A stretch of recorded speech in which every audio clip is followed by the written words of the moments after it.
cuestión más directamente social, del panorama social. Hay una palabra que domina la realidad social en España, que es la palabra crisis, y la domina desde el año 2007-2005. Entender la crisis es muy nuclear para saber en qué país estamos viviendo. De hecho, la historia casi uno la puede contar por fases, y entonces esta en la que estamos es la época de crisis.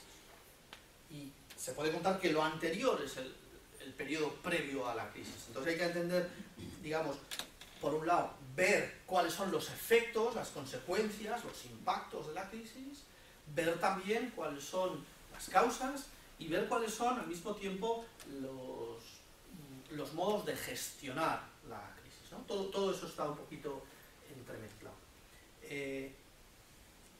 Cuando hablamos de crisis, pues se puede entender, por ejemplo, hay muchos indicadores, y como os digo, os voy a poner algunos. Yo creo que no os interesan demasiado las cuestiones estrictamente técnicas, sino casi diría yo lo intuitivo. Lo importante que tienen las gráficas es que uno se pueda acordar como de las tendencias, y eso me parece que es importante, más allá de cuál sea exactamente el número y cuál sea el indicador. Por ejemplo, ese es el porcentaje de personas en España en pobreza y exclusión social, lo que se llama técnicamente la tasa AROPE, es una medida europea de pobreza y exclusión. Pobreza y exclusión social. Para simplificar. Pobreza tiene que ver con lo económico, con nivel de ingresos, con poder pagar las facturas, con llegar a final de mes. Exclusión social tiene que ver con relaciones. Por tanto, pobreza y exclusión son cosas muy relacionadas, pero no son exactamente igual, ¿no? Ayer esta mañana estábamos hablando y estabais comentando de personas con toxicomanías. Sería, desde mi punto de vista, el ejemplo más claro de una persona que está clarísimamente excluida y puede estar en el basurero de la cañada, pero desde el punto de vista económico posiblemente maneja más dinero que tú y que yo. Porque si tienes que pagarte una dosis, tienes que manejar mucho dinero.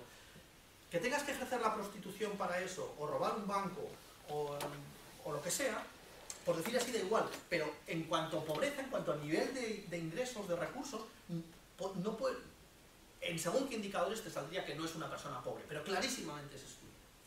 ¿Entendéis? Mientras que puede haber una persona, vamos a pensar en una persona anciana del mundo rural gallego. Si lo miras desde el punto de vista de ingresos, posiblemente tiene unos ingresos muy bajitos, está en el nivel de pobreza. Si lo miras desde el punto de vista, pues va a tener su casa, tiene su huertita, tiene su familia, tiene su espacio. No puedes decir que es una mujer excluida. Bueno, así, luego ya se combinan, ¿eh? He puesto como dos casos muy extremos donde intuitivamente veis que son cosas distintas, pero, vale. Tasa de pobreza y exclusión social. Cuando hablamos de la crisis estamos hablando exactamente de esto. Estos son porcentajes de población en el conjunto de la población española. Si miráis de aquí para atrás, veis que las tasas varían pues una décima por aquí, 2 décimas aquí, 2 por allá, vuelve a subir 4, 5, ¿no? Eso es lo que ocurre normalmente en cualquier indicador que tiene una población grande, 40 y tantos millones de personas.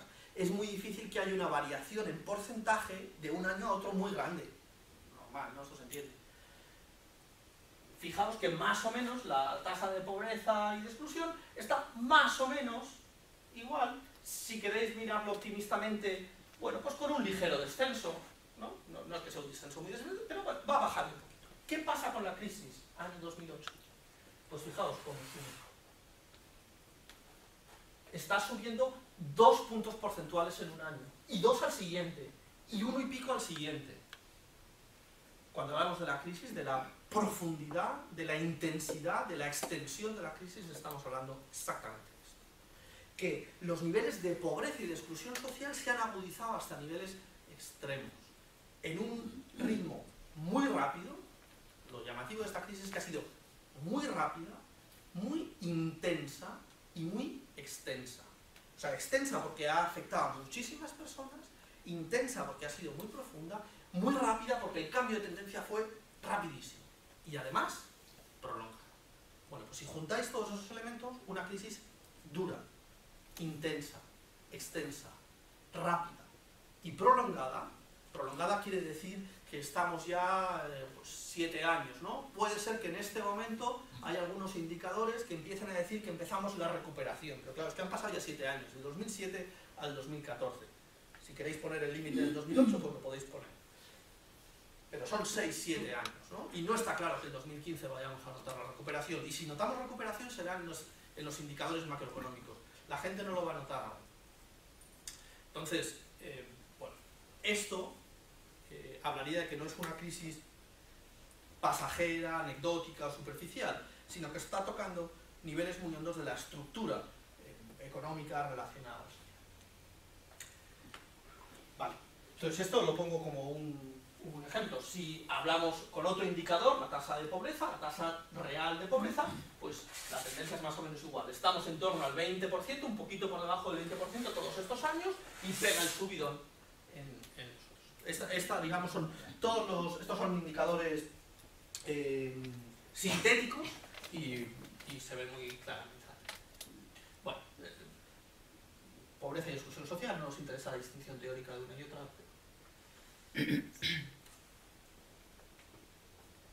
Bueno, como hay muchas, me los voy a saltar un poquito. Lo que distingue es tasa de pobreza y exclusión, población con muy baja intensidad laboral, es decir, que tienen muy poco trabajo, a tiempo parcial, muy precario, muy esporádico, y el volumen de personas con hogares sin ingresos, bueno, y luego está otro nivel que es el de hogares con dificultades para llegar a fin de mes. Bueno, vamos a volver con otra tabla que está un poquito más. Otra cosa que ha ocurrido en la crisis española es el aumento muy llamativo de la desigualdad. Una cosa es la pobreza y otra cosa es la desigualdad. La pobreza tiene que ver con cuál es la situación de las personas, en parte puede ser pobreza absoluta o pobreza relativa, pero la desigualdad es cómo se distribuye la riqueza entre las distintas gentes. Eso se suele medir de dos maneras, con el coeficiente Gini, que es un número, por decir así, y con la medida de otras medidas que ahora vamos a ver. Bueno, pues aquí veis también cómo ha ido creciendo. Bueno, esto pasa, bueno, primero porque hay gente que es más pobre, pero es que a río revuelto ganancia de pescadores. Es decir, que hay gente que en el momento de la crisis está funcionando mejor. En un contexto de la economía, donde además es una economía muy, lo que se llama el capitalismo financiero, eso hace que las desigualdades aumenten más, ¿no? Es decir, que los grandes ricos lo hacen posiblemente por transacciones de cómo están vendiendo o dejando de vender sus acciones, no porque fabriquen más tornillos para venderlos. Eso, fabricar tornillos o coches, o lavadoras o lo que sea, eso es el capitalismo clásico. Tú haces una cosa y la vendes. Y, bueno, eso siempre es más lento, porque tienes que fabricarla, tienes que tener un almacenaje, una fábrica, pagar sus salarios, transportarlo, venderlo y tal, y tienes un margen de maniobra y te haces rico con eso, ¿vale? Pero si lo que haces es tener tu ordenador y vender acciones no sé cuánto en el mercado de Tokio, ¿no? Eso lo haces en unos segundos. Eso puede ser miles de millones automáticamente. No necesitas invertir en tornillos, solo tienes que dar una orden para comprar. Entonces eso hace que las disparidades, mientras uno está a fin de cuentas a ver si paga el alquiler de su casa, el otro ha podido hacer unas cuantas transacciones en el mercado financiero internacional. Bueno, eso es la diferencia entre el capitalismo industrial y el capitalismo financiero, y eso agudiza muy claramente las desigualdades. ¿Se entiende, no? Bueno, pues una de las cosas que pasa particularmente en España es esto, el incremento tremendo de la desigualdad. Otra manera de medir esto es el porcentaje del 20% más rico y el 20% más pobre. ¿Cuál es la diferencia entre los dos? Pues ahí lo tenemos en ese caso. La línea negra continua es la tasa de desigualdad en España, la línea discontinua la tasa de desigualdad en Europa. Esto es España. España. Pues hay mucha diferencia. La desigualdad va creciendo, pero en España tenemos el subidón de nuevo, estamos en el 2008.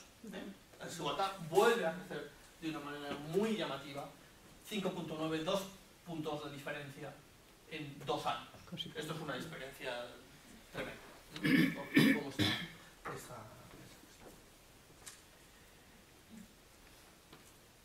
Bueno, pues eso, hay que crecerse ante las dificultades, pero algunos crecen a costa.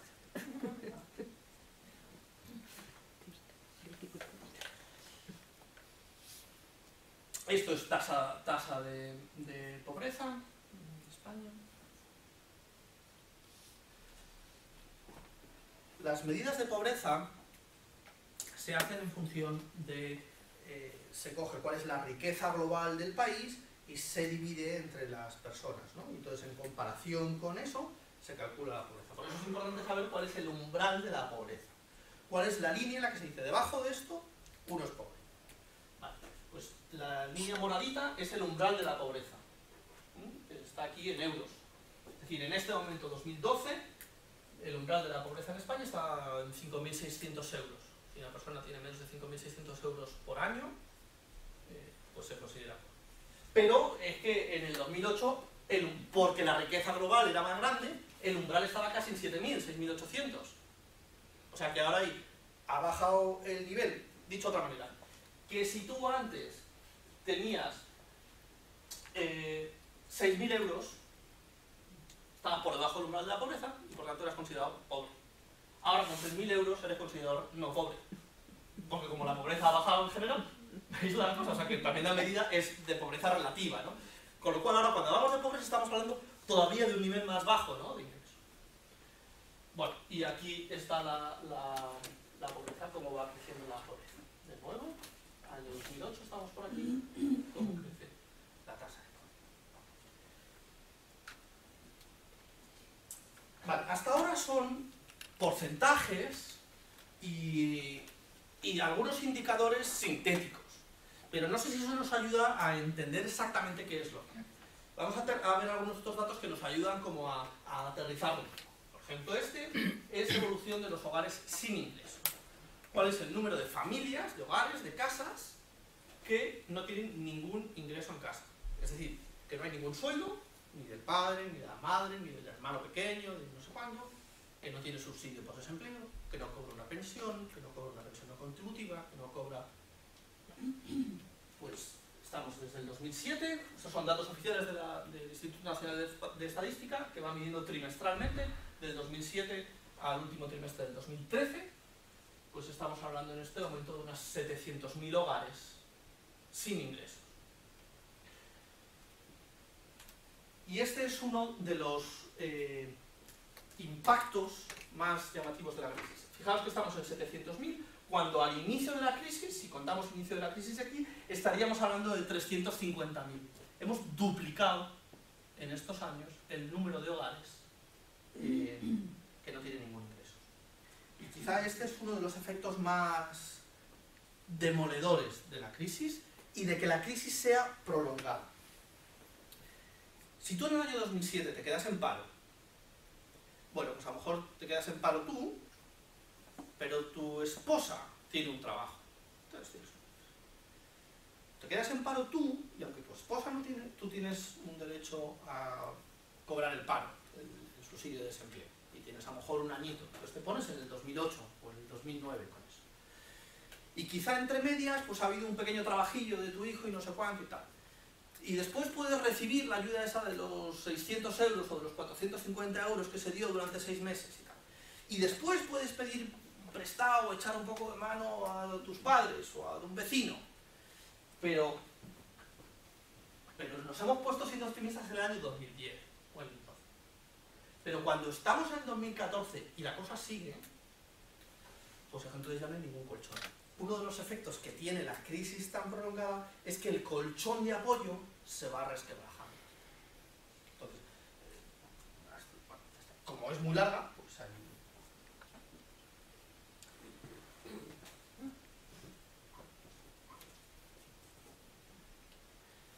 Bueno, si hubiera que señalar un factor que explica el aumento de la pobreza de la desigualdad, de la exclusión, digamos, el rostro primero de la crisis en España es el desempleo. Como único factor, ¿eh? La pobreza en general viene asociada al desempleo. No quiere decir que tener un empleo te asegure no estar en la pobreza, eso es todas las cosas que estamos viendo. Bueno, entonces vamos a ver algunos datos sobre ello.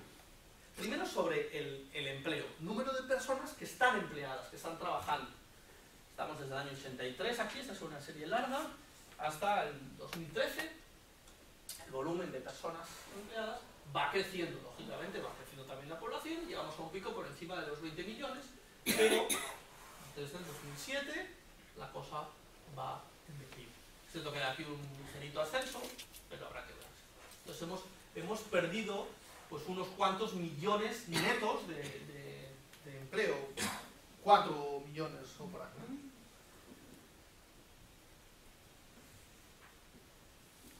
Si ahora miramos, y ese es uno de los datos también más tremendos, el desempleo juvenil, la línea roja son los activos menores de 30 años.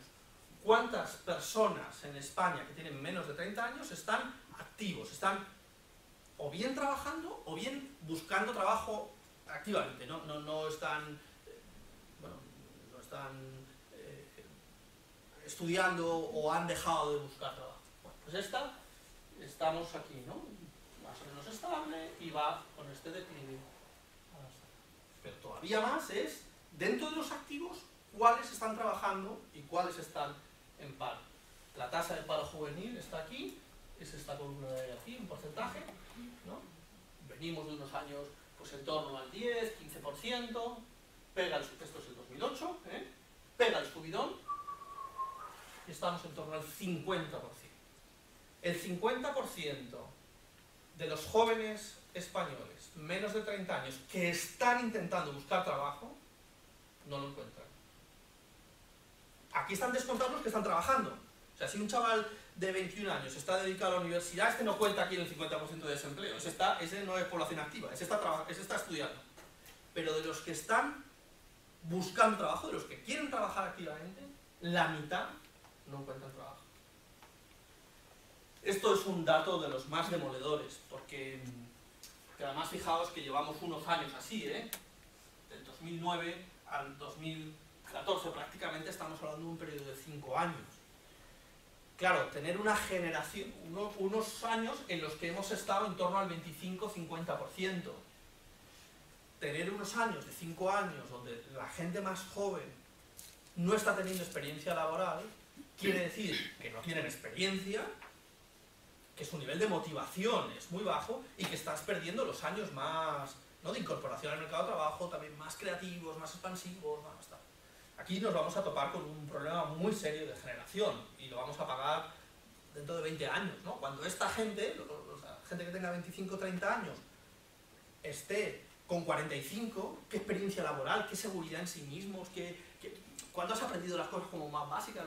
Pues no tienen oportunidad de cambiar. Bueno, esto es una cosa así muy sangrante.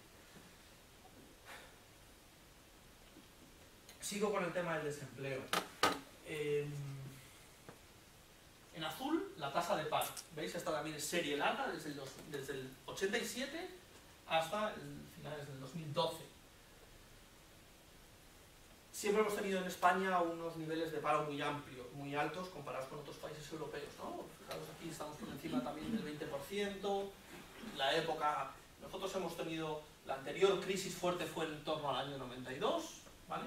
Y después hemos tenido, esto no lo he dicho hasta ahora, pero hay unos 15 años en España, números redondos, del 92 al 2007, 15 años, que son años de, no sé si lo estoy tapando, este periodo, son años de crecimiento económico continuo, sostenido, relativamente estable, en algunos momentos muy fuerte, varios dígitos de crecimiento, crecer al 7% o algo así, ¿no?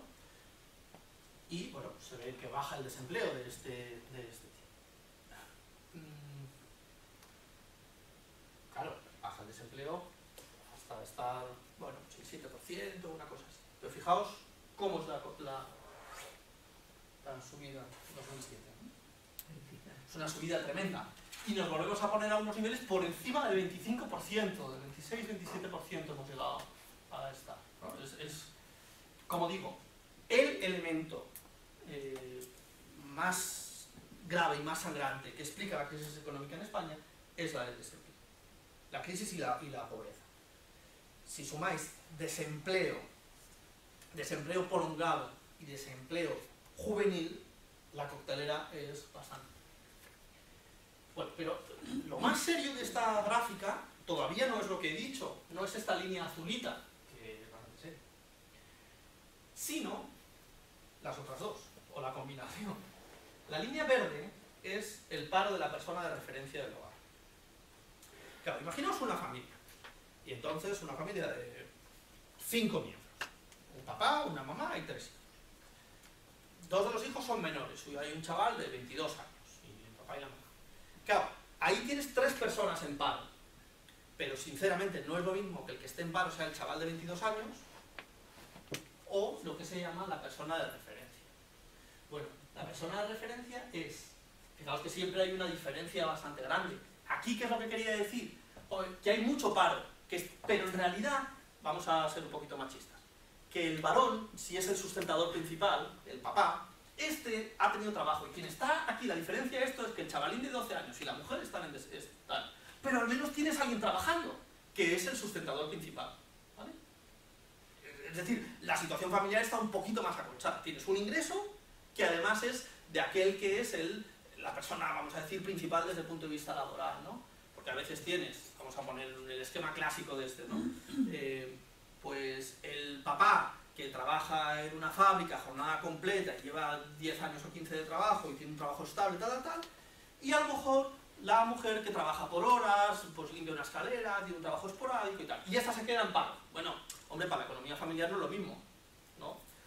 Bueno, pues fijaos cómo sube el sustentador principal, que hay un montón de hogares donde el trabajador principal está en paro, con lo cual quiere decir que puede haber algún ingreso porque el chavalillo pues trabaja en Telepizza, o que la mujer limpia unas escaleras, o que el otro ha repartido un poco de propaganda. Pero hombre, eso va a hacer que no está en paro, pero no es lo mismo. ¿Entendéis la situación de por qué esto está? Bueno, pues ahora todavía vamos a la morada. Hogares con todos los activos en paro. Estos son el número de hogares en el que el papá, la mamá y el chaval de 22 años están todos en paro. Pues aquí estamos. En esta suma. Nunca hemos tenido en la historia una situación como esta.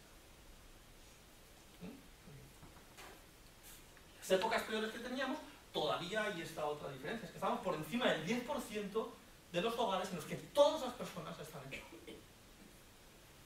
Y esto lógicamente ha crecido muchísimo aquí. Fijaos cómo aumenta. Antiguamente prácticamente no había nadie. Alguien al menos estaba trabajando, aunque fuese de manera esporádica, aunque sea en Telepizza. Va.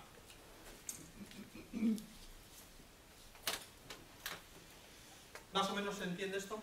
Sí, pues estoy repitiendo así machaconamente, pero no sé si tenéis así algún comentario, alguna reacción.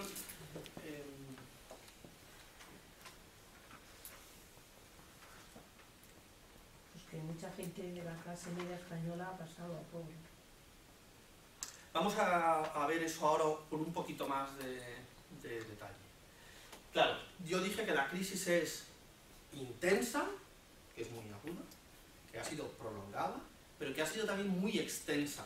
Con estos datos, la extensión es que afecta a mucha gente, de la que antes tenía su trabajillo más o menos, pero ahora está tocada. Lo vamos a ver ahora un poquito con más detalle.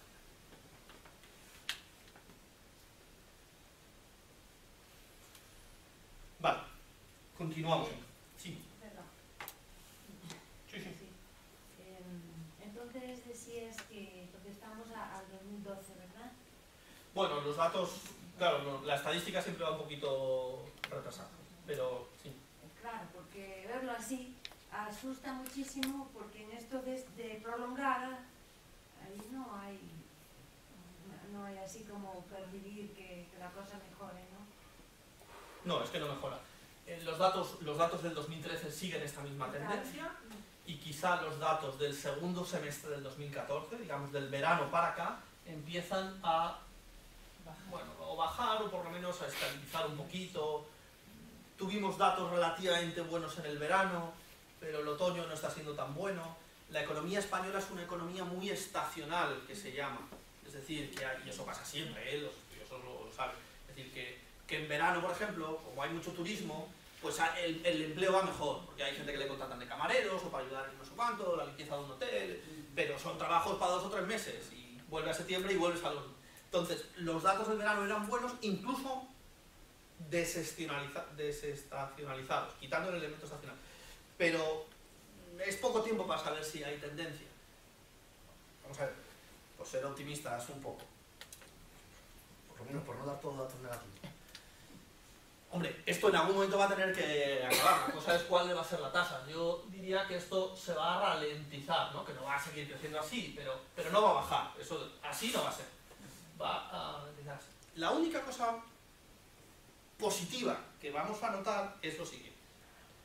Que creo yo que podemos notar, haciendo aquí de adivino. Normalmente las crisis económicas, entre que los datos macroeconómicos mejoran y lo nota la gente, hay un desfase de unos cuantos años, ¿no? Tiene que empezar otra vez a recuperarse la economía. Ahora, en nuestro caso, es probable que haya poco tiempo de reacción. Precisamente porque la crisis ha sido tan larga, no hay ninguna empresa hoy por hoy que tenga ningún trabajador que le sobre ni nada. Entonces, a poquita recuperación económica que tengan, van a necesitar contratar a alguien, porque es que se han quedado en el cero de personal. Entonces, si tú te dedicas a fabricar papel y te hacen un encargo mayor, en cuanto tengas 2 meses que te hagan 2 pedidos un poco más, vas a tener que contratar a alguien, porque es que está el nivel de desempleo tan bajo que ninguna empresa hoy por hoy para aguantar el chaparrón tiene a nadie. Entonces, es posible que ese indicador haga que la recuperación del empleo sea un poquito más rápida que en otras crisis, precisamente por lo duro que ha sido y lo largo. Ese es el único destellito de esperanza que podemos tener en que la recuperación económica se note más o menos pronto en la recuperación del empleo. Y está por ver.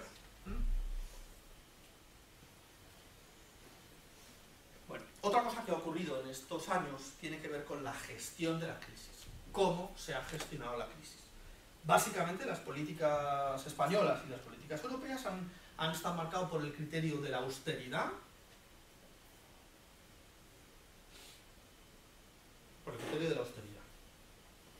con una lógica que es: tenemos que garantizar que el sistema sea sostenible, que no se hunda,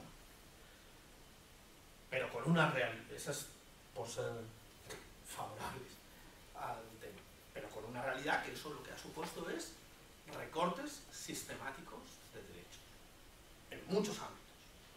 Por ejemplo, aquí pongo el dato de la tasa de cobertura de desempleo. Tasa de cobertura de las personas desempleadas en España, ¿quiénes están cubiertas con algún tipo de seguro social, ¿no? Bueno, pues aquí estamos en una tasa hace 10-12 años en torno al 60%, va creciendo hasta llegar casi hasta el 80%, de nuevo año 2009, y empieza a bajar de nuevo un declive. Por tanto, en la época que tenemos más desempleo, la tasa de cobertura es más baja. Fijaos que el número de personas, la naranjita, es quienes están cobrando prestaciones. El número de personas aumenta y luego se estabiliza. Claro, pero es que han aumentado de millones los desempleados. Pero la tasa de porcentaje ha bajado pues eso, casi del 80 a un poquito por encima del 60, ¿no? Más de 15 puntos porcentuales, muchísimo, en 3 años, ¿no? Es decir, hay menos cobertura social a los desempleados. Hay más desempleo, con desempleo más prolongado y con menos cobertura. Un momentito. Y ese criterio de austeridad, pues por lo que escuchamos, ¿no? ¿Se aplica igual y proporcionalmente a los españoles de acuerdo a lo que los españoles tienen? ¿O esa austeridad a quién se le aplica? ¿O se le aplica más al pueblo? No sé. Por todas esas cosas que uno oye, ¿no? en los barrios donde vivimos, se aplican exactamente igual, es decir, los que tienen más dinero, más posibilidades, ¿le aplican proporcionalmente ese criterio de austeridad? No, claro que no. Claro que no. Antes dije que una de los, digamos, crisis, desempleo, pobreza, desigualdad. Y la desigualdad tiene que ver en parte con esto. Cuando haces recortes generalizados, por ejemplo, en las prestaciones de desempleo, pues aquí no afecta a los que están desempleados y realmente a quienes van a tener que depender de esto, que no tienen ahorros, etcétera, ¿no? Lógicamente. Fija, o sea que sí, que es una distribución desigual. Cuando hablamos de prestación, en España tenemos prestaciones contributivas, es decir, que uno está cotizando a la seguridad social todos los meses y entonces cuando tiene alguna dificultad, en este caso desempleo, recibe una prestación en función de lo que ha pagado. Esta es la línea azul, ¿vale? Pues la línea azul. Las asistenciales de distinto tipo, no contributivas o de subsidio de desempleo, son esta línea verde. Y lo rojo es quienes no tienen ningún tipo de prestación. Entonces veníamos de una situación antes de la crisis donde el nivel de cobertura social era bastante amplio, ¿no? Bien sea por la línea contributiva o por la no contributiva, bueno, y hay un remanente de gentes que está así. Lo otro ha ido creciendo más o menos proporcionalmente, fijaos que el azul es todo el mundo que está contribuyendo, ¿vale? Y está así, pero fijaos el volumen inmenso de personas que ha quedado sin cobertura de ningún tipo. 2007 al 2013.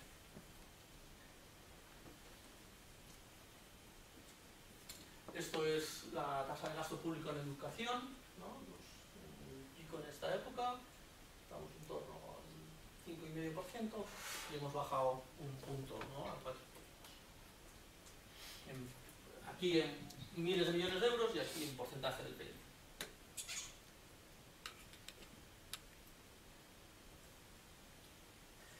Vale. Hoy mismo, no tengo ahí ningún dato, pero hoy mismo leía una cuestión en Galicia. Una de las reformas que ha habido, he mencionado solo estas dos, la de desempleo y la de educación. Pero otra, quizá la más grave, bueno, ¿cuáles son las más graves? Yo qué sé. Una muy grave, muy sangrante, es la reforma sanitaria.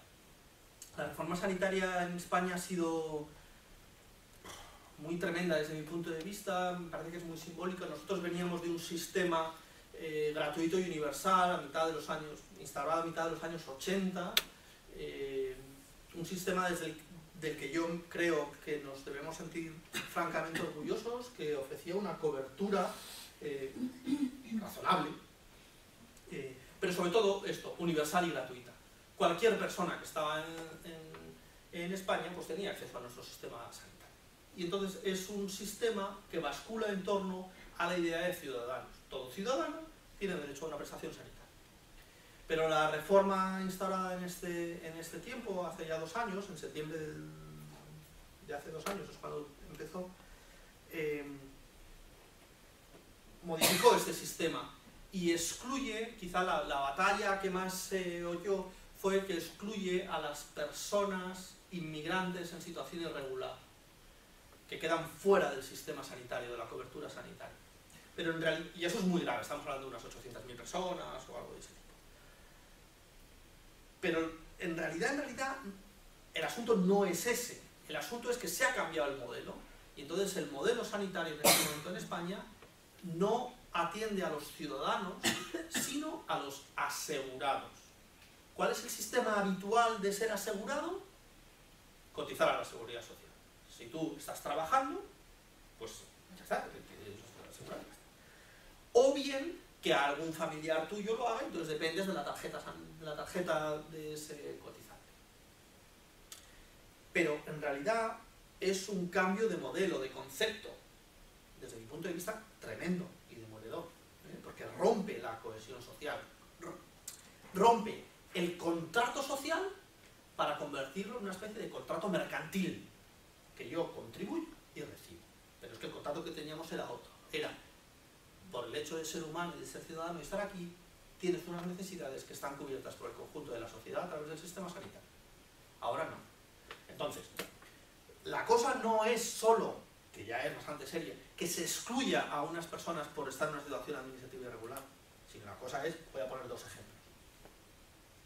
Uno que se corrigió y otro que lo he leído esta mañana así un poquito deprisa. Y que se corrigió es, imaginaos una persona, un joven de 27 años que nunca ha trabajado, por tanto nunca ha cotizado, nunca él ha sido cotizante, hasta entonces ha estado dependiente de su padre o de su madre, pero la norma dijo, a partir de los 26 años ya se supone que es un adulto y por lo tanto solo tiene cobertura sanitaria si él es el cotizante principal. Si ha estado en paro, no puede tener cobertura sanitaria porque no puede depender de su padre o de su madre, no ha cotizado nunca y no tiene tarjeta propia, se queda sin cobertura sanitaria. Y esto lo decía la ley. Fue tal el revuelo que decía, o sea, tienes un españolito que no ha salido de aquí, tiene sus 20 años, que se ha chupado 6 años de paro porque nunca ha podido trabajar dada la crisis que tenemos y encima le quitan la cobertura sanitaria. Bueno, eso lo corrigió el gobierno, pero en realidad, conceptualmente, la diferencia ya está. Ahora lo último que he oído es que en Galicia,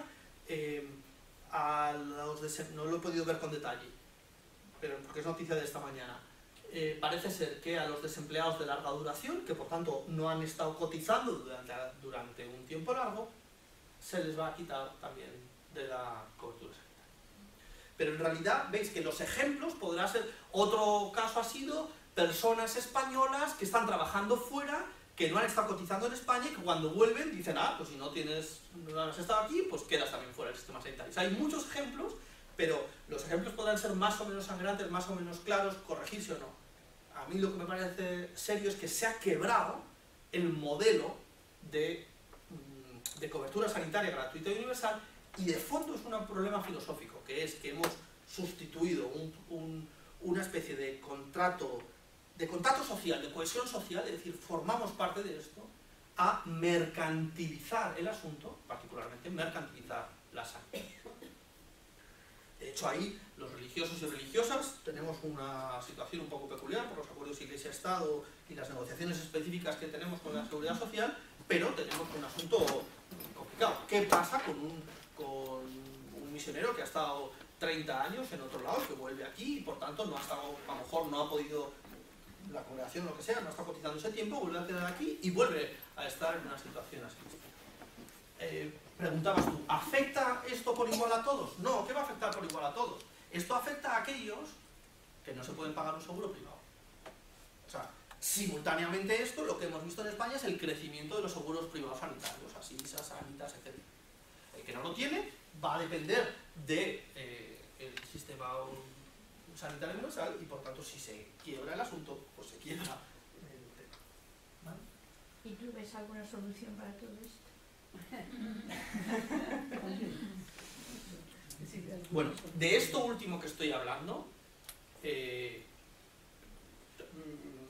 a ver, hasta ahora, por decir así, he hablado de dos cosas y las he mezclado un poquito. Una ha sido de las consecuencias de la crisis y otra de la gestión de la crisis. La gestión de la crisis tiene que ver con la austeridad, con los recortes. La gestión de la crisis es una gestión política, son decisiones políticas, de dónde pones tú los énfasis o no. Por tanto, la solución es política también. Es una cuestión de si uno prima o no prima determinadas cuestiones. Eso es así y tiene por tanto que ver con los juegos de poder.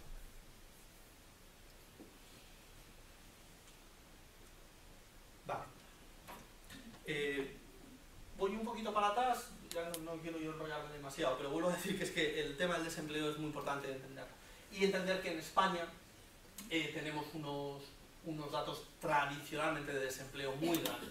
Me he cogido una serie anterior que viene del año 85 y fijaos que hemos tenido, pues eso, tasas de desempleo por encima del 20%, volvimos a crecer, estamos aquí, la crisis del 92 que decía, ¿no? Y a partir de aquí pues empieza a bajar, hay un cambio metodológico que mide y tal. Bueno, solo para que veamos un poquito la evolución, ¿no? Que siempre son dígitos muy muy altos, ¿no? Frente a lo que hay en otros países europeos y clarísimamente si vienes con Estados Unidos, ¿no? Pues parecería increíble.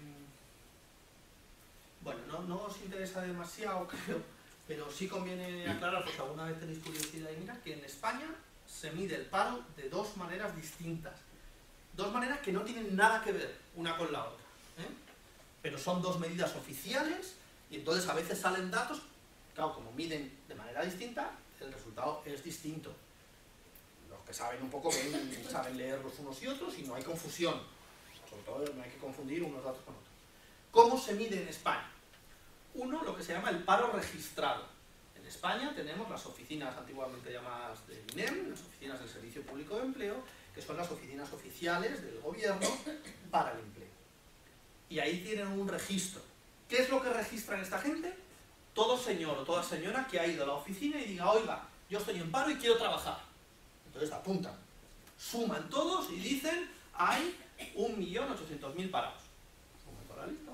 Vale, eso es lo que mide. Entonces es un registro oficial de personas desempleadas. ¿Vale? ¿Se entiende?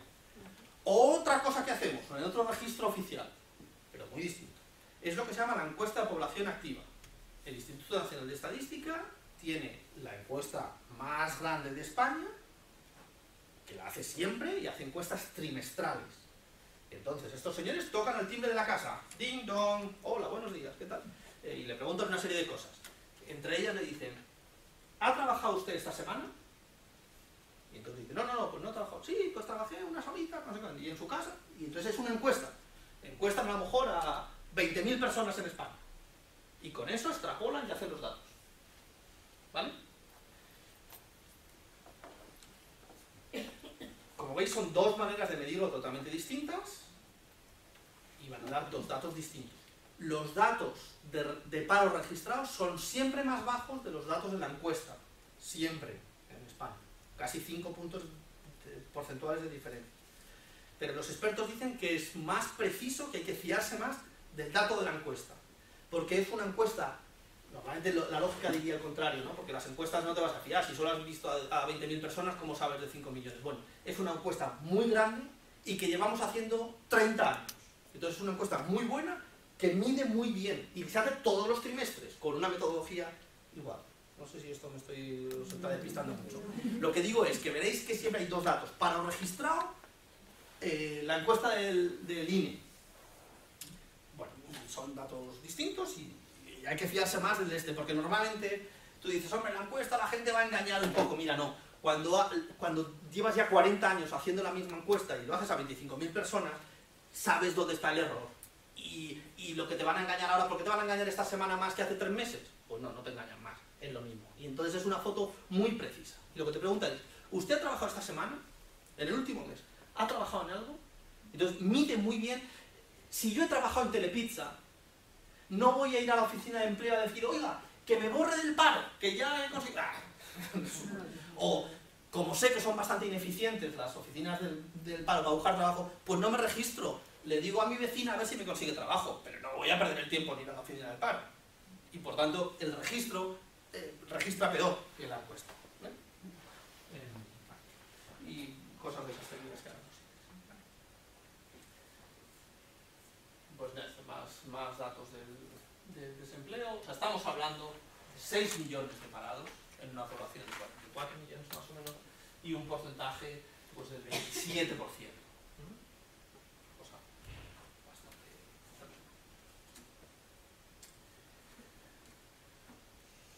Vale. Voy ahora a algo de lo que comentaste tú. Que son algunos datos del impacto que tiene y que ha tenido la crisis y el desempleo en la población española. Hay de nuevo varios estudios e indicadores. El mejor, creo yo, si os tenéis que quedar con uno, iros al informe FOESA. Cáritas Española tiene una fundación de estudios de sociología aplicada que elabora unos se llaman informes de coyuntura del Observatorio de la Realidad Social, lo hace todos los años, pero tiene un informe grande que hace no tiene plazo fijo, a veces cada 6 años, cada 8 años o así, y el último lo ha publicado el mes pasado, el informe FOESA. Y de aquí he sacado algunos datos entonces básicamente trabaja con datos oficiales. Bueno, este tiene la comparativa del año 2007, el 2009 y el 2013. Está presentada en 2014, pero los datos cerrados son del 2013. Y distingue entre exclusión severa, exclusión moderada, integración precaria, integración plena. Vale, integración plena serían personas que ellos lo que trabajan es con una serie de indicadores, entonces que todos los indicadores que darían de integración están cumplidos. Bueno, pues si en el periodo anterior a la crisis, 2007, teníamos el 50% de la población en integración plena y un 33% en integración precaria, la evolución ha sido que del 50 hemos pasado al 40 y al 34% de integración plena. Prácticamente todo el mundo, o sea, 14 puntos porcentuales, empieza a tener algún tipo de integración plena, casi se ha quedado en un tercio de la población. Mientras que este tercio que teníamos ha ido creciendo hasta el 40%, la exclusión moderada pasa del 10 al 14 y la exclusión severa del 6 al 11%. Casi se duplica, esto aumenta casi 5 puntos, 4 puntos y pico.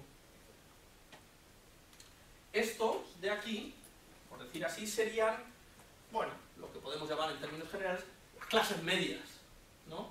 Clases medias son gente, bueno, pues que pueden tener algún problemilla de preocupación, de dificultad, pero básicamente están bien con, bueno, pues con sus dificultades. Esta gente, fijaos cómo se va adelgazando. O sea, que prácticamente, no digo todo el mundo, pero una buena parte, el 15% de la población que estaba sin ningún problema antes de la crisis, ha pasado a tener algún tipo. Pueden ser, ya digo, de tipo económico, pero de tipo relacional. Este es un gráfico muy llamativo. Bueno,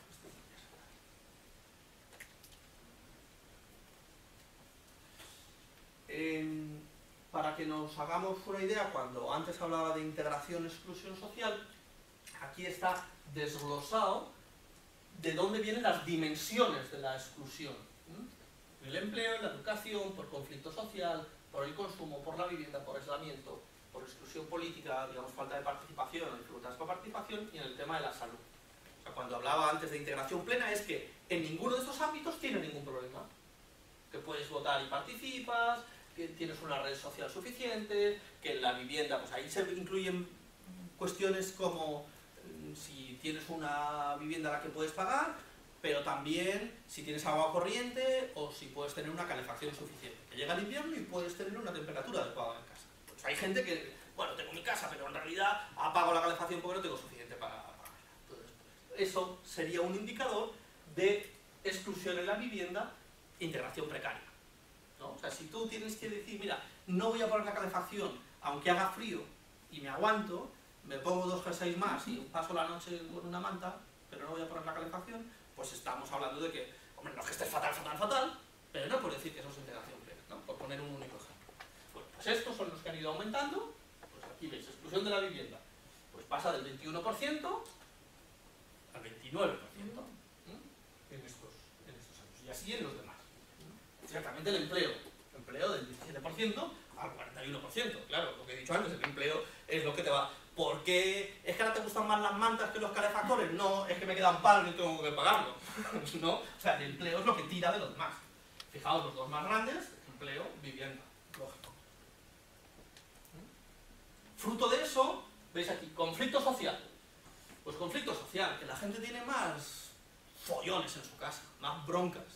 Entonces no es que ahora esté la gente más irritable, es que te tienes que pelear si enciendes la calefacción o no. Y entonces aumenta también, digamos, el conflicto social interno, pero también con los vecinos o lo que sea, ¿no? El que no paga la cuota de la escalera de los vecinos, todo el rollo.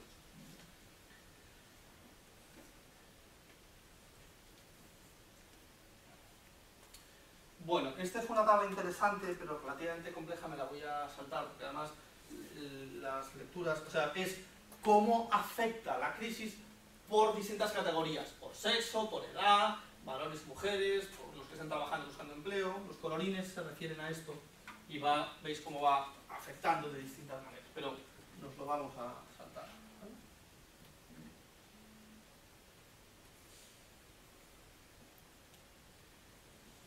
Bueno, todo eso está sacado del FOESA, ¿eh? Esto tiene que ver con cómo ha afectado los cambios en la renta. El 10% más rico serían los puntitos verdes y el 10% más pobre los azules. Vámonos aquí al total nacional. Lo que ha ocurrido es que el conjunto, el 10% más pobre, ha perdido capacidad adquisitiva como del orden del 8% y el 10% más rico ha perdido un poquito, ¿vale? Pero en algunos sitios incluso ha ganado. En La Rioja, aquí ha habido más desigualdad. El 10% más rico ha crecido, se ha hecho más rico, y estos han sido más pobres, ¿no? Todo el 10% más pobre ha estado perdiendo del orden del 10%. Se ve mejor en otra que está aquí. Bueno. Uy. Esta. Vamos a ver. Aquí está el conjunto de la población, ¿no? El 100% de la población, ves que llega hasta el 99%. Aquí estaría la gente más rica y aquí los más pobres. La línea negra compara cómo ha ido evolucionando la renta, la riqueza, desde el año 73 al 2012, los últimos 50 años. Bueno, en general, veis que los más pobres, en estos años, bueno, han ido ganando un poquito. No es que sea mucho, ¿no? El 0,3%, más o menos, ¿no?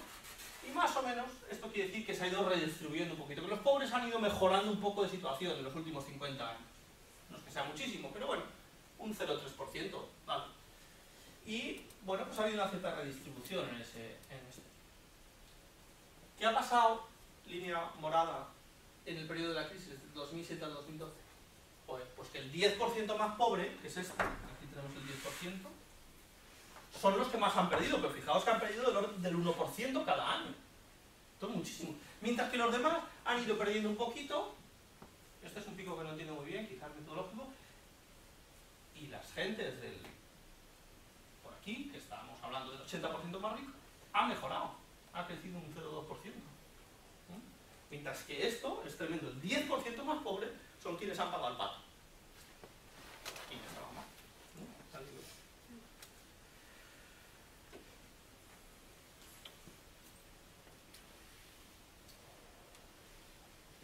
Bueno, esto tiene que ver con las transferencias sociales y el impacto de los recortes. Habla de desigualdad comparada con Europa. Me voy a soltar un poco para no.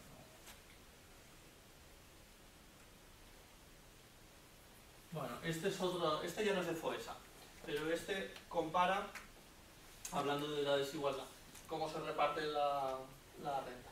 El 1% más rico de la población, naranjita, tiene el 27% de la riqueza en España.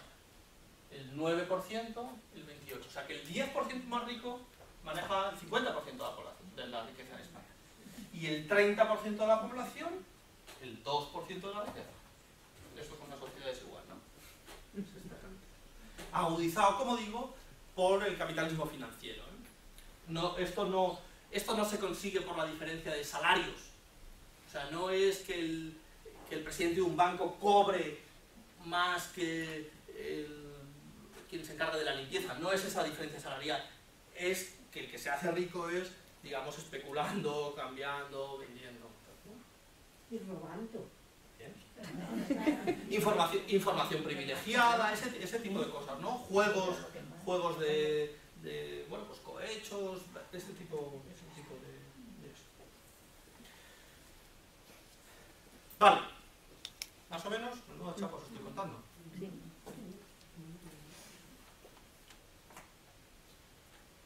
¿Vale? Bueno, vuelvo a decir, ¿no? Si yo lo entendí yo mal, se trataba de dar un panorama para entender mejor la sociedad española. Voy a decir entonces algunas otras cosas que son distintas, cambio ahora un poquito de género literario, digamos, o de contenido, para hablar de otro asunto muy importante en España, que es la demografía. La población, cómo evoluciona la población y las tendencias de ella. Bueno, esta es nuestra pirámide de población, y eso se resume muy fácil. Somos un país muy envejecido. Muy envejecido. Muy envejecido. Aquí no se ve demasiado bien, aquí dice 2009. Esta es la pirámide, por tanto esta de aquí sería la pirámide de edad vamos a decir actual, del 2009, y eso son proyecciones, ¿no? 2019, que ya estamos cerquita, 29, 39, 49. Fijaos la del 49. La parte ancha de la pirámide tiene 75 años. Esto es una sociedad muy envejecida, claro. Bueno, pero es que ahora nuestra parte ancha la tenemos aquí. Cuando hablamos de pirámides, normalmente es que las pirámides son así, ¿no? Que tienen más gente joven, chavalines, pero no, nosotros tenemos una base de la pirámide bastante estrechita, que bueno, que aumenta un poco en esta época, pero luego la seguimos teniendo así.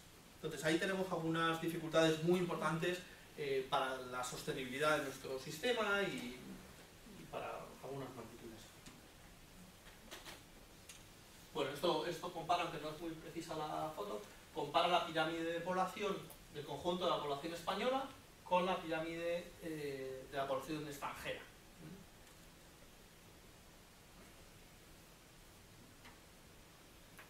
Bueno, otra cosa básica para entender la situación española es que está la población desigualmente distribuida.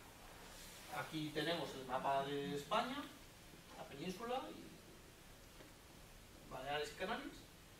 Densidad de población, si os fijáis, la densidad de población tenemos aquí Madrid, Cataluña y la costa, País Vasco y un poquito de la otra costa. Esa es la zona de población. El resto empieza a estar muy despoblado. Toda la zona de la meseta. Bueno, entonces hay una tendencia a concentrar en las ciudades, a una cierta urbanización y desertificación rural, y además a concentración en determinados polos, que básicamente es la costa mediterránea, País Vasco y Madrid. En costa mediterránea incluimos aquí la zona de Sevilla, ¿no?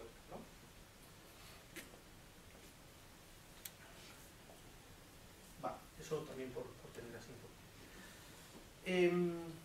Vuelvo a la pirámide de edad, porque quiero vincular la demografía, que en sí tiene una consistencia en sí mismo y un efecto económico, por ejemplo, un tema que tenemos nosotros que abordar es la sostenibilidad del sistema de pensiones, ¿no? Al tener mucha población mayor, poca población joven y además en desempleo, ¿cómo eres capaz de pagar las pensiones de jubilación del personal? Eso es un problema bastante serio que tenemos en España. Bueno, y esto viene de la mano de otro rasgo clave para entender la dinámica. No tienes más de 16 años, ¿no? La edad laboral mínima son 16. Por tanto, lo que suelen estudiar es, vale, dentro de 16 años yo puedo saber cuántos trabajadores tengo, porque es muy fácil. Yo miro cuántos han nacido en el año pasado, en 2013, cuántos la tasa de nacimientos, y entonces sé cuántos trabajadores voy a tener en España como máximo dentro de 16 años. ¿No? Pues no, dentro de 16 años los que tengan que trabajar han nacido ya, no hay manera, no sé si veis la cosa, o sea, no se puede tener 16 años dentro de 16 si no han nacido. Vale, pues si dentro de 16 años, para reemplazar los que ahora tienen 65 menos 16, 49, pues ese cálculo lo hago y digo, y necesito, pues esto, 100.000 personas. Han nacido 100.000 personas menos que los que necesito para reemplazar. ¿De dónde salen? Pues ya llegamos tarde, ya no pueden salir de ningún sitio, ¿no? Porque ya no han nacido, lo siento. La única manera de reemplazar eso es inmigración.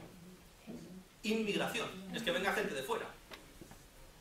Por tanto, en medio de la crisis y en medio, ahora hablaremos un poco más de inmigración, en medio de la crisis, en medio del desempleo y en medio de un retraimiento de la inmigración, hay que decir así de claro que España sigue necesitando del orden de 100.000 inmigrantes nuevos cada año de aquí a 30 años. Si queremos más o menos sostener nuestro sistema de pensiones y nuestro sistema demográfico. Esto es algo que puede sonar muy raro, muy contraintuitivo, porque dicen, pero si estamos y la gente se está yendo fuera. Bueno, dime lo que quieras. Vamos a necesitar unos 100.000 inmigrantes. Vamos, lo dice todo el mundo.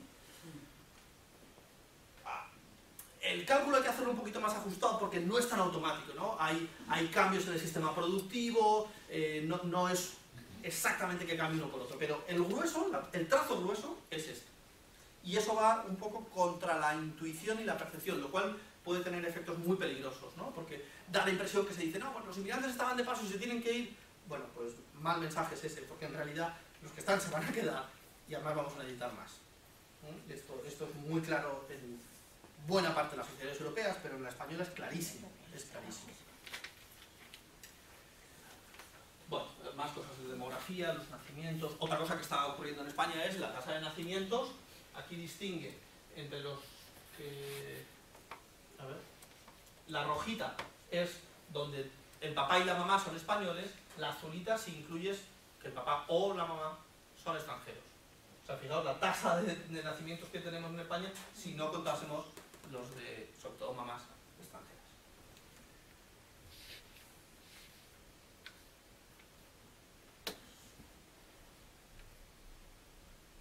Bueno, voy a volver si acaso ahora a esto, pero ya que he empezado a hablar de inmigración, quiero decir otra cosa.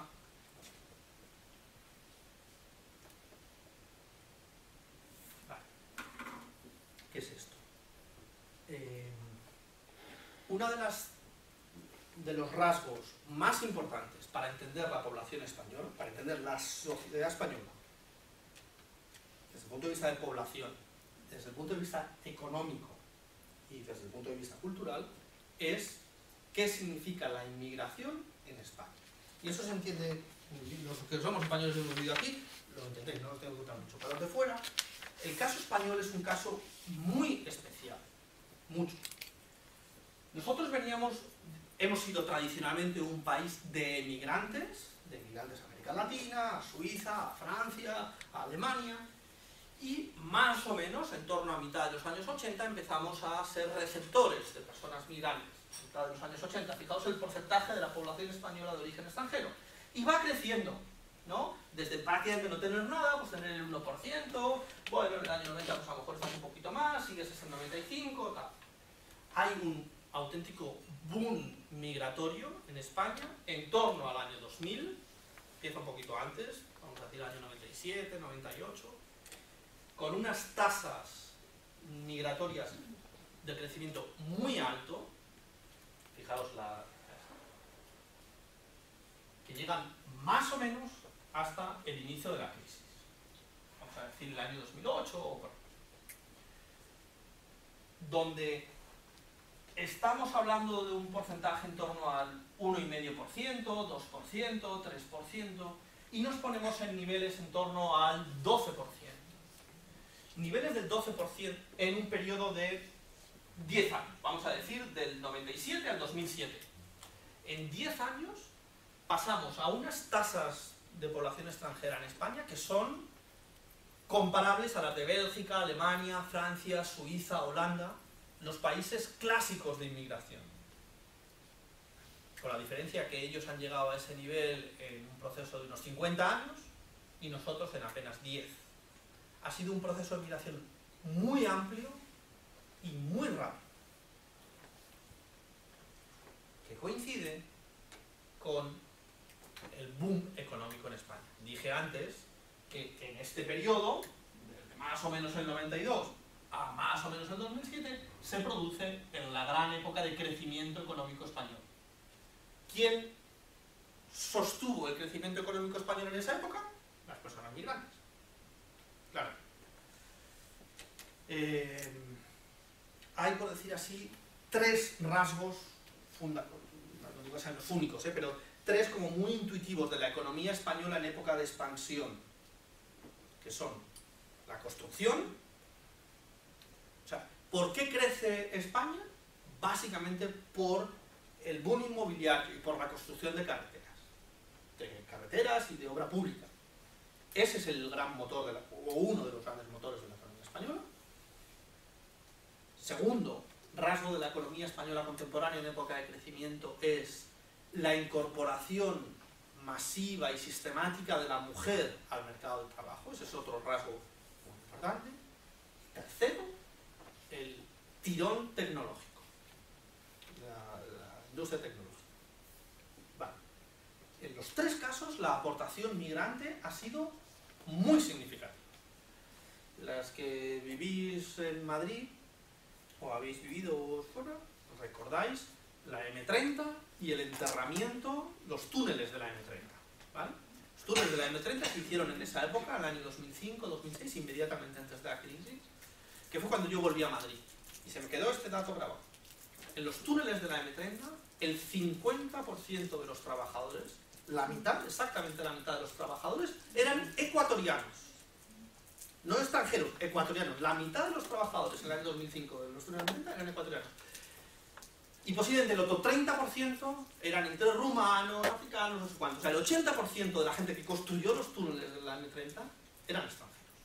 Por poner un único ejemplo. Y así en todo, ¿no? La construcción estaba tirando. Segundo rasgo de la economía española contemporánea en fase expansiva de crecimiento es la incorporación de la mujer al mercado de trabajo. ¿Cómo se ha hecho eso en España? Bueno, porque las mujeres estaban formadas y han ido a trabajar. Guay. ¿Cómo hemos gestionado nosotros el asunto de los cuidados domésticos? El cuidado de las personas ancianas, el cuidado de los niños, el cuidado de la limpieza. Básicamente, no porque se hayan repartido entre el varón y la mujer, sino fundamentalmente porque se ha incorporado personal externo a trabajar en casa. De manera que la mujer española formada universitaria o sin universidad ha ido a trabajar al mercado laboral, contratando a una chica boliviana para hacer el trabajo en casa. Es decir, ¿qué ha sostenido la incorporación de la mujer al mercado de trabajo? Las mujeres extranjeras haciendo las tareas domésticas. Podía haberse organizado de otra manera, pero lo hemos hecho así. Y tercero, la tecnología, decimos que es mucha tecnología, que son ordenadores, que es fibra óptica, no sé cuánto. Muy bien. Y a eso hace falta cerebritos informáticos. Pero hace falta también cavar estas y que el cable, la fibra de cable, vaya por allá. Por lo tanto, hay que hacer zanjas que las han hecho los africanos, los rumanos. Es decir, tres rasgos esenciales de nuestro avance tecnológico, que es la incorporación de la mujer al mercado de trabajo, el boom del inmobiliario y la cuestión tecnológica, se ha sostenido sobre los hombros de los migrantes.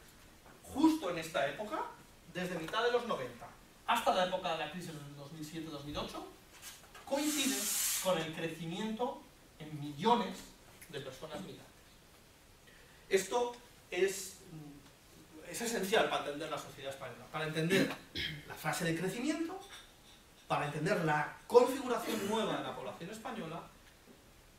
Ya lo diremos alguna cosa más de la migración, y para entender que no se van a ir. Primero, que no sería justo, que se han desnomado para sacar este país adelante, y ahora les va a decir que se vayan. Pues no, no se van a ir.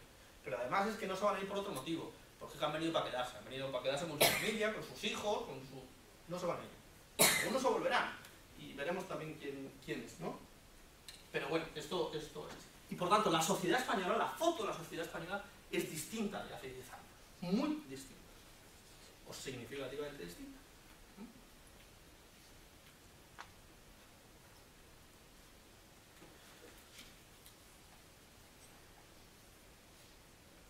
Bueno, en España hemos tenido también otro asunto que tiene que ver, aquí la tabla es del año 2000 al año 2010, y tiene que ver con los niveles de irregularidad entre la población extranjera en España. La línea naranjita, total de personas residentes, la línea azulita o como sea, con la autorización de residencia. El desfase, lo que decimos normalmente, personas sin papeles. En España hemos tenido un sistema bastante poco eficiente de incorporación de las personas extranjeras al mercado laboral, con contrato, con el sistema regular. Porque siempre ha sido muy torpe, muy farragoso, muy poco flexible, muy follonero. ¿Qué es lo que ha hecho la gente? Desde siempre, nuestra política migratoria ha sido, da igual con un gobierno o con otro, siempre ha sido igual de torpe, que es que no ha sido capaz de generar cauces regulares para que las gentes entren al mercado laboral, las gentes extranjeras, con su contrato de trabajo. ¿Qué es lo que ha hecho la gente? No saltar la valla, esos son unos pocos miles, que no son muchos. ¿Qué es lo que ha hecho la gente? Entrar en España por Barajas, con su visado de turista, se te agota tus 3 meses de ser turista, te quedas en España, sin papeles, sin permiso de residencia, consigues un trabajillo, vas carteando el temporal, y pasado el tiempo, consigues tus papeles por arraigo.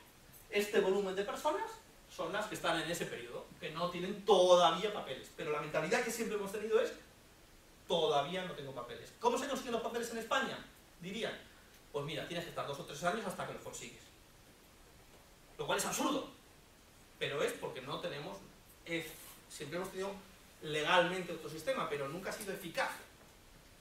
Bueno, y esto ha sido así desde siempre, desde la mitad de los años 80. Y esto explica esta cuestión, que también es un rasgo particular, digamos, de los países del sur de Europa, pero en España es muy claro. Esto a los alemanes les suena muy raro, porque ellos dirán, pues si quiere trabajar, que venga con su contrato. Bueno, pues en España no funciona.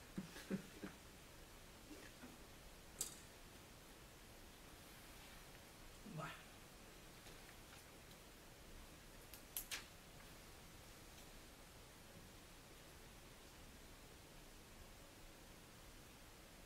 Vale. Uy. Otra cosa que a veces se dice en España por efecto de la crisis es que uno de los efectos de la crisis es que las personas migrantes se han vuelto a España, que ya no hay más inmigrantes. Básicamente lo que se viene a decir es que los inmigrantes son gente de paso, que vinieron a trabajar un tiempo y ahora que las cosas están mal, se vuelven a su país. Entendiendo que, en realidad, ni ellos quieren estar, ni nosotros queremos que estén, ¿no? Que están de paso, están un tiempito y bueno, ya hagan el trabajo y se vuelven. Falso. Eso no... Primero, yo creo que es injusto e inhumano, pero además es que es falso. Un dato. Claro que en el año 2008 teníamos 600.000 inmigrantes cada año, y no son pocos, y que después ha ido bajando. Pero es que ha ido bajando. Bueno, tenemos 600.000, pero tenemos 400.000 un año, y 300.000 al otro, y 300.000 al otro, y 300.000 en el 2012, y 260.000 en el 2013. O sea que en plena crisis, todos los años estamos recibiendo 300.000 inmigrantes nuevos en España. Esta gráfica tiene un poquito de trampa, porque...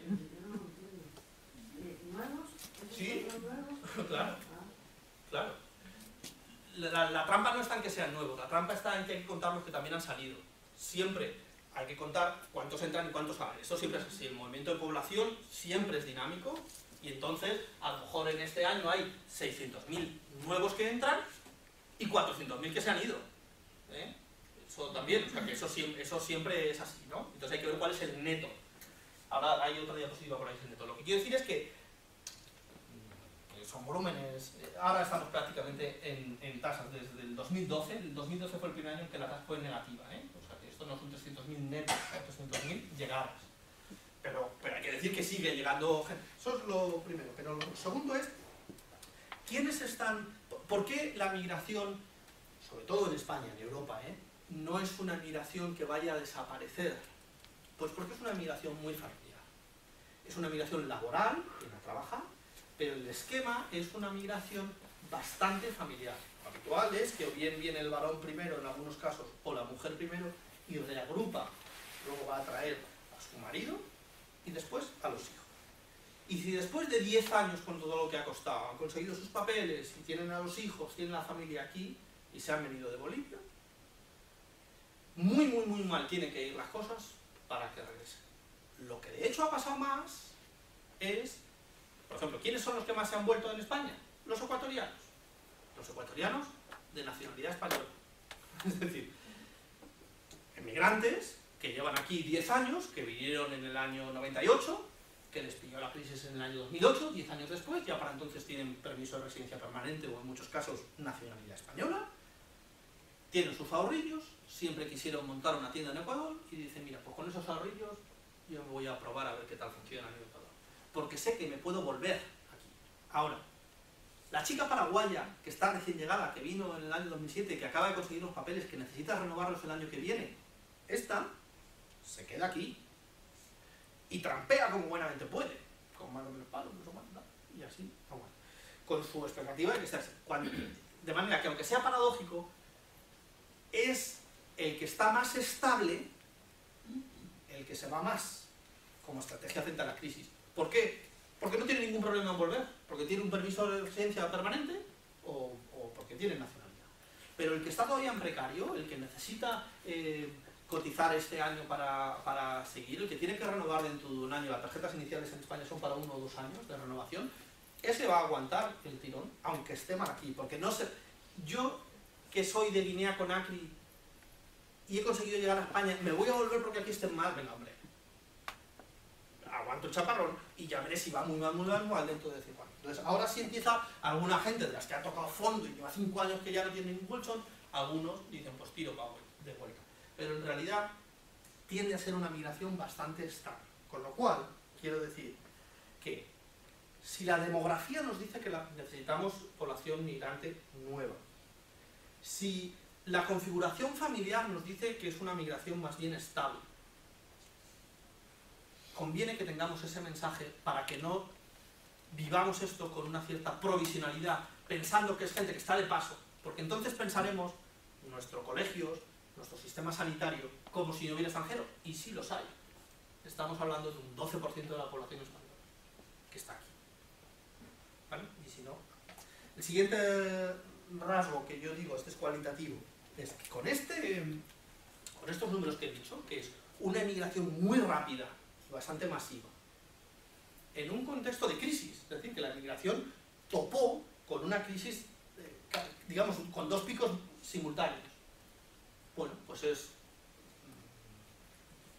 vamos a decir, había un riesgo evidente de que pudiese un conflicto social bastante fuerte, ¿no? De aumentos de xenofobia, de ataques contra migrantes, y de hecho no se ha dado. Una de las cosas llamativas en España es que hay un nivel de convivencia, digamos, razonablemente bueno, en circunstancias normales y en contextos de crisis. No hemos tenido estallidos de violencia. Ha habido, bueno, pues hay competencia por recursos sociales, como hay recortes y hay más colas en el ambulatorio porque se atiende mejor, pues la gente estaba mosqueada y por decir, que los moros son tal. Bueno, pero dentro de eso, que lo hay, la cosa está razonablemente estable. Y no era evidente que fuese así, porque se juntaban 2 elementos muy peligrosos, que es un aumento rápido de población extranjera y una situación de crisis económica grave. Eso podía ser un polvorín y no lo es.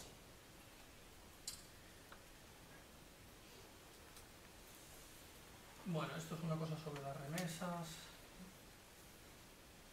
Eso tanto es una cosa que os quería enseñar y no sé dónde lo he puesto. Ah, este es lo que os decía. El saldo migratorio. ¿Veis? 2008, unas 600.000 personas nuevas en amarillo, inmigrantes, personas que vienen a España. En gris, emigrantes, personas que salen de España. Y en marroncito, el saldo, por completar estas clasificaciones. 2008, vienen 600.000 personas nuevas y se van 250.000, o sea, 300.000 saldo neto. En el 2009 esto, 2010 empieza a ser así y ahora estamos en una situación negativa. Pero no quiere decir que sigan viniendo 300.000 personas nuevas, por lo que se han ido 400.000. O sea que esto siempre es así en el movimiento migratorio. De manera que siempre hay muchas entradas y muchas salidas, ¿no? Entonces ahora sí estamos efectivamente en un ciclo recesivo. Tuvimos aquí esto que está prácticamente estabilizado. Estos 3 años son prácticamente de saldo prácticamente cero, ¿no? Vamos, 20.000 para arriba o para abajo, eso no es mucho, entre 40 millones. Y ahora sí llevamos unos años en los que hay un cierto declive. De estos, una buena parte, hay algunos estudios que están desglosados, son los que decía ciudadanos migrantes y nacionalidad española. O sea, migrantes nacionalizados, que a efectos estadísticos son españoles, claro. En realidad se vuelven a Ecuador, pero no que vayas a migrar a Ecuador, sino que te vuelves a tu país de origen.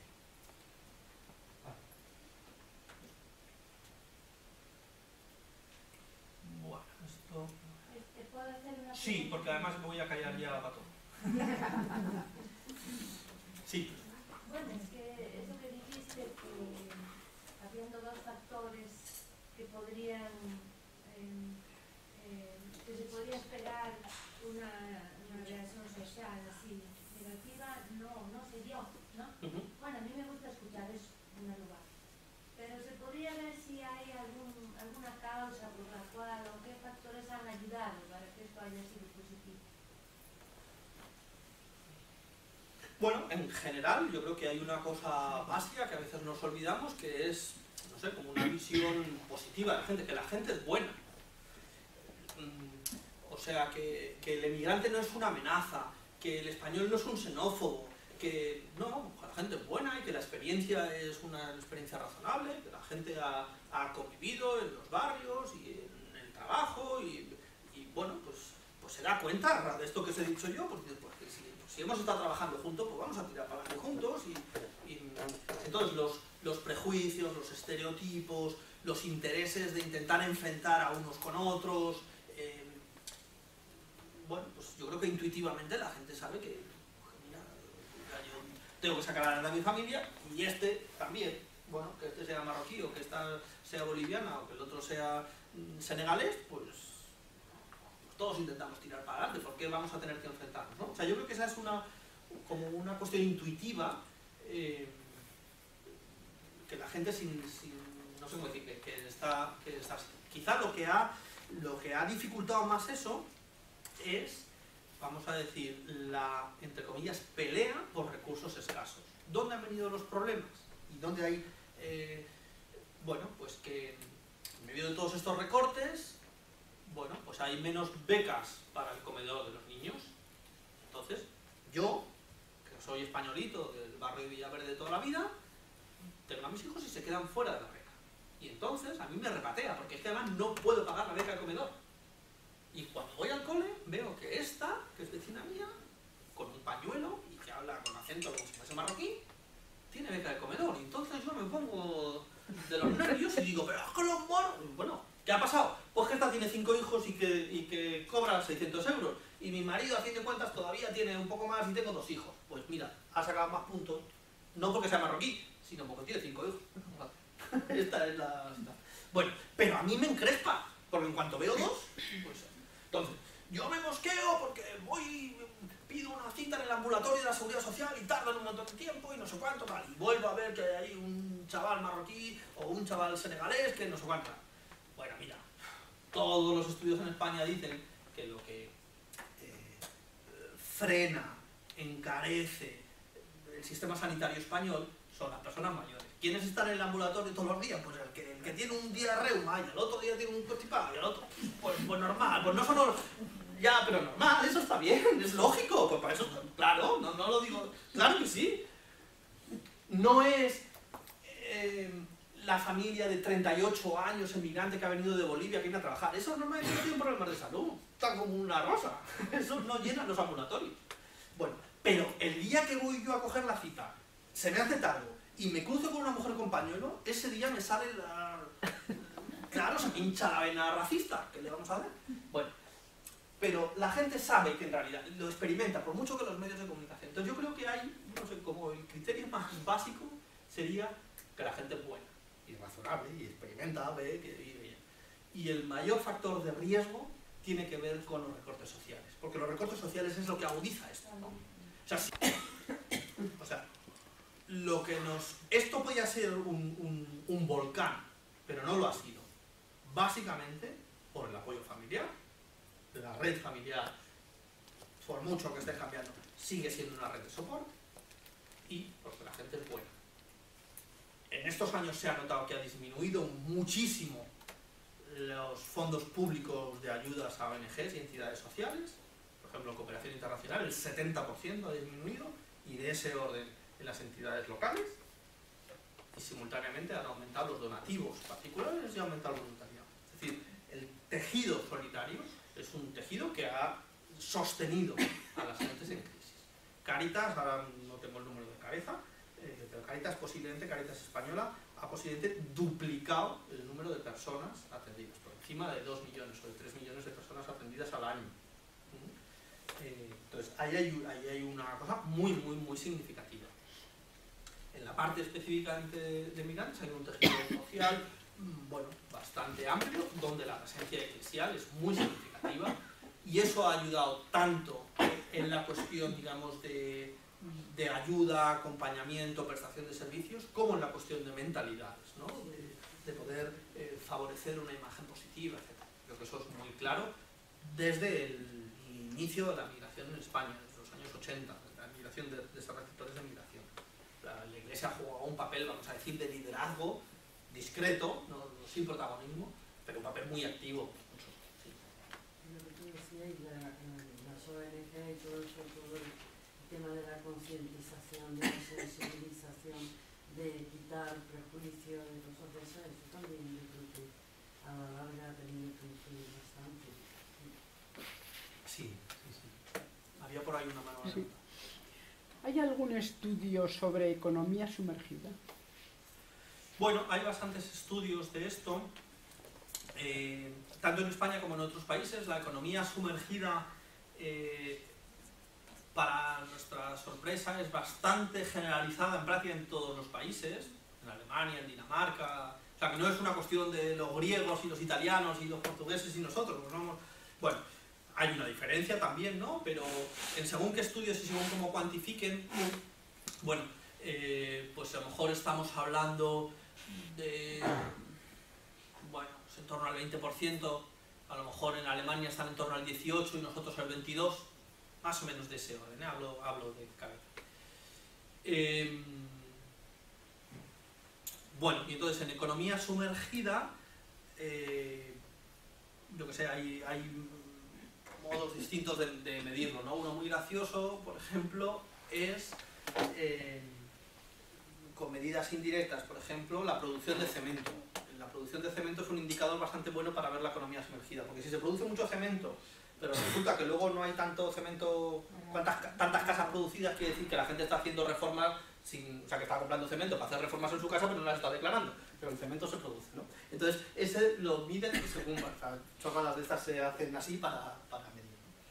Entonces, hay una parte de eso que tiene que ver con, vamos a decir, con fraude, que es la típica pregunta de viene el fontanero y ¿con IVA o sin IVA quiere la factura? ¿No? Pues, con IVA o sin IVA. Eso es economía sumergida, el trabajo está hecho, él posiblemente está dado de alta, trabaja como autónomo en una casa, no sé cuánto, pero hay una parte de tributación, de impuestos que queda en negro, ¿no? Entonces, la actividad económica no es del todo irregular, pero tiene esa parte que no lo está haciendo y él ya tributará por otro lado. Posiblemente ha ido a comprar a la fábrica de cemento su cemento, por decir cemento, y tampoco a él le han hecho la factura, ¿no? Entonces hay actividad económica que está. Esa es una parte del asunto, ¿no? Que es, sigue la actividad económica, pero hay una parte que está oculta. Otra, que no sé si iba por ahí la pregunta, que es, o por lo menos hay que asociarla, tiene que ver con el empleo, con el paro.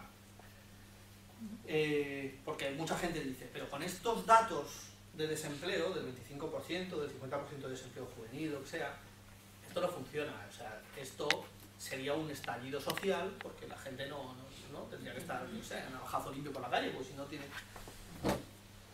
Y dicen, esto lo arregla la economía sumergida, ¿no? Y entonces explica que la gente tiene... Bueno, no estoy yo muy seguro que eso lo explique del todo, la verdad, porque eso que he dicho yo, pues tú tienes tu pequeñita empresa y a lo mejor algunos están trabajando sin cotizar, pero bueno, son cosas muy esporádicas. Lo que digo es que la economía sumergida a efectos del empleo es un empleo muy precario, muy puntual,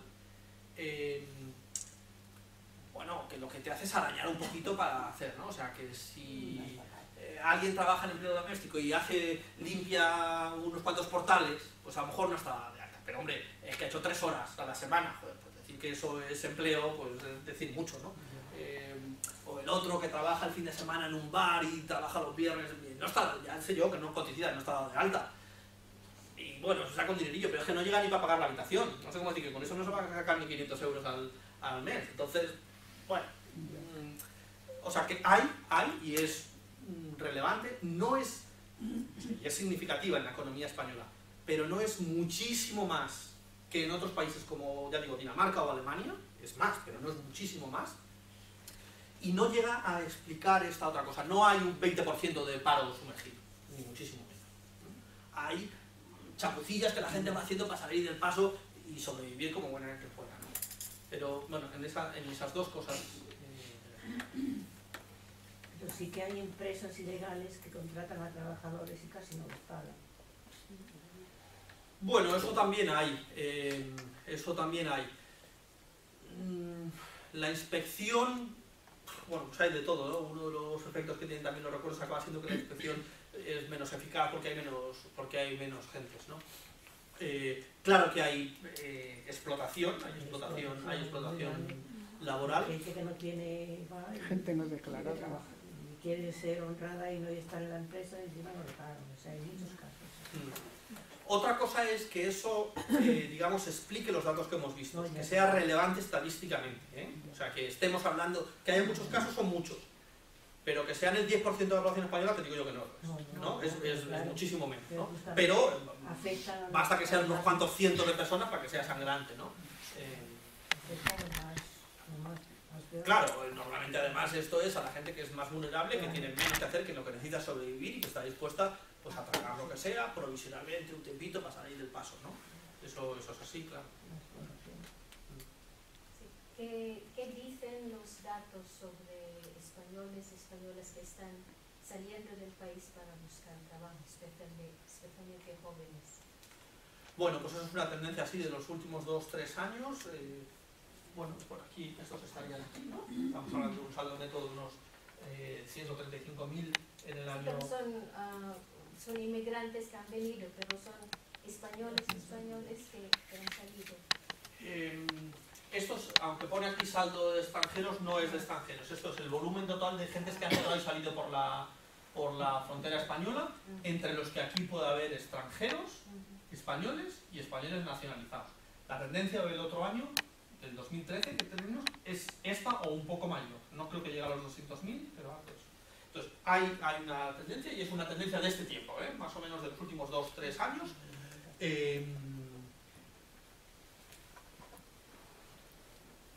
Casi afectando más a jóvenes más bien cualificados. Bueno, hay de todo, pero gente con formación universitaria, que ve que lo hay, que además esta generación de jóvenes españoles es una generación muy acostumbrada a viajar, prácticamente todos han hecho parte de sus estudios universitarios con el programa Erasmus en otros países europeos, por decir así, hablan idiomas y no van a tener miedo a ir, y entonces, por ejemplo, tanto en Europa como en América Latina, por ejemplo, Chile, sobre todo Chile, pero también Perú, pues hay mucha gente que está trabajando de ingenieros o que está, a lo mejor es su primer trabajo, pero están yendo para allá. Sí, eso, vamos a ver, eso, si nos ponemos en plan dramático, pues es un desastre, es fatal, fíjate qué mal estamos que se tienen que ir, estamos perdiendo a la gente más capacitada. Esa es la versión de la... Hay una que es un poquito más tranquilizadora, que es decir, pues mira, vivimos en un mundo global, esta gente tiene estudios, tiene horizonte global, conoce idiomas, tiene experiencia, o sea, necesita experiencia, tiene capacidades, se va a buscar en esto, pues a lo mejor están 4 años en Chile trabajando como ingenieros, construyendo no sé cuánto, y a lo mejor dentro de 5 años lo recuperamos con experiencia y con mundo. O sea, que no necesariamente, es decir, que en un mundo global los movimientos son flexibles y no es desgarrador. O sea, que a mí me parece que un chaval de 25 años se vaya 3 años a Chile, pues bendito sea yo. Pero a lo mejor vuelve hasta bien casado con una chilena, ¿no? O sea que... El programa de Madrileños por el Mundo, ahí eso sí. indica lo que estás diciendo. O sea, no son experiencias traumáticas, de decir, tengo que salir de mi país, sino gente que le gusta y que se siente más universal y que son capaces de... Sí, es cierto que ese programa concretamente cuenta las historias de éxito en general. Sí. Es más o menos normal. La gente que quiere salir en un programa de televisión no va a decir, pues mira, me vine a Alemania y no entiendo el idioma, estoy tirado en la calle, vivo en un albergue y no... Claro, eso no va a llamar a madrileños por un niño para decir, madrileños, un desarrapado en Berlín, no. Pues va a ir un sobrino mío, que es piloto y trabaja en Qatar. Y le están pagando, no sé cuánto, le pagan la casa, las líneas aéreas cataríes, le pagan la casa, le pagan en dólares, le hacen no sé cuánto, va hasta 5 años y vendrá forrado. Y lo que hubiera tardado 20 años en comprarse una casa aquí, en 5 años con los sueldos de Qatar, además va a tener experiencia, va a tener no sé cuántas 1000 horas de vuelo como piloto y tal. Pues esto te lo cuenta, está encantado, y además él sabe que va a estar allí 5 años o 6 o 7, pues no se va a quedar a vivir en Qatar. pero pues está allí, bueno, y entonces pues está en otro contexto, además es piloto, ¿no? Que como que ya por definición pues se mueve de un sitio a otro. ¿Qué más le da tener base de operaciones en Qatar aquí, si los vuelos que hace, ¿sabes? Que, bueno, entonces ese tipo de cosas sí se están dando, ¿no?